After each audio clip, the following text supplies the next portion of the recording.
In this quick video, we're going to show you how you can copy a WhatsApp group link. So if you have created a group on WhatsApp and you now need to get an invite link, which you can share with other people so they can also join your group, then follow my steps and watch this video until the end so you don't make a mistake.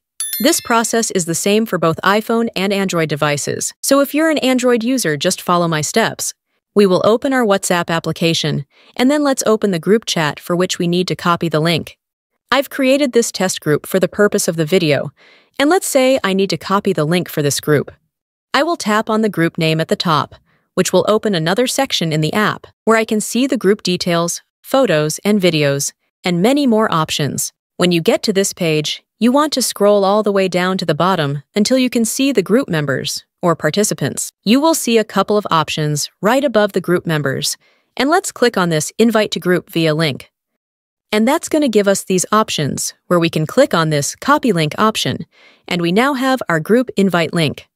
If you want to invite someone to join your WhatsApp group, just send them this link which we had just copied, and they can click on the link, and it will open the group for them, and they will be able to join it. That's it for this video, everyone.